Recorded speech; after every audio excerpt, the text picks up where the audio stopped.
Magandang Arao. Bienvenue sur la chaîne Palawan.live. Salut, moi c'est Greg. C'est Olive. Il est 11 h du matin, on est à BM Beach, il fait 28 degrés et aujourd'hui on va vous parler de qu'est-ce que c'est que vivre avec une Filipina au quotidien. Jingle et à tout de suite.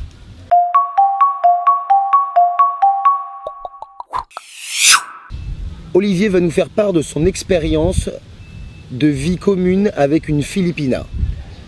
Pas mal de points pour être abordés, c'est un vaste sujet.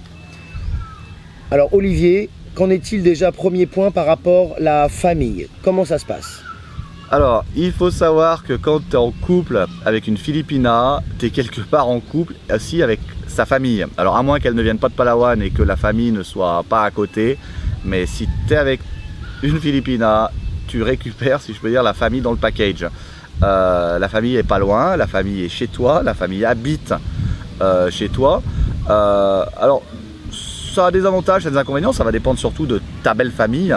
Et voilà, quand tu es avec une Filipina, il faut que tu saches que tu vas aussi être très proche de ta belle famille.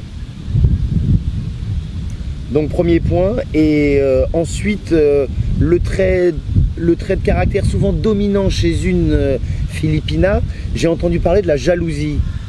Alors, c'est confirmé, dans mon cas personnel, c'est vrai, mais c'est également, lorsque je discute avec d'autres Français, d'autres foreigners, c'est effectivement un point commun chez toutes les Filipinas qui sont ultra jalouses.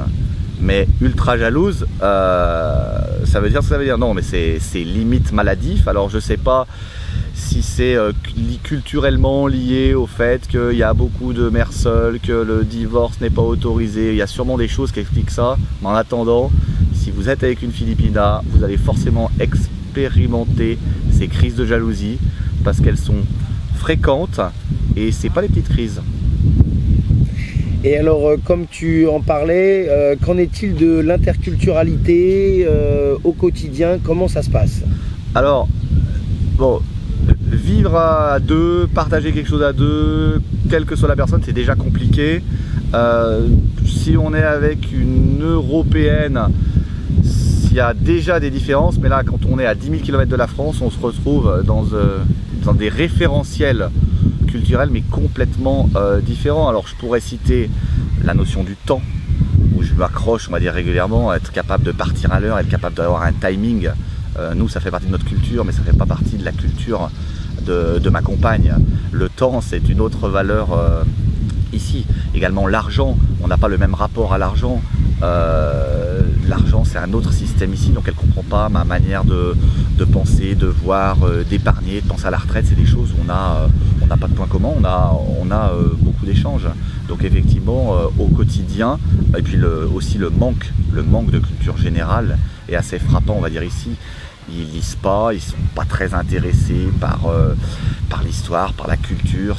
Ça fait pas partie, on va dire, de leur quotidien. C'est des différences à intégrer, on va dire, au quotidien, parce qu'on pense pas du tout pareil. Mais bon, je vous rassure, être avec une Filipina, ça a beaucoup d'avantages, ça se passe très bien, c'est des personnes charmantes, beaucoup de qualités, mais il y a quand même ces trois petits points dont il faut avoir conscience: la famille, la jalousie, et puis niveau interculturel, on pense effectivement pas pareil. Voilà, n'hésitez pas à faire part de vos expériences sous cette vidéo, de vous dire comment vous, ça se passe avec votre compagne Filipina ou votre compagnon Filipino si vous êtes une Française. Merci en tout cas pour votre attention. Merci pour ton expérience, Olivier. Bah de rien. Et puis bonne continuation. Et à la semaine prochaine. Et likez les vidéos, partagez. Merci. Merci. Et à bientôt. Bye bye. Bye bye.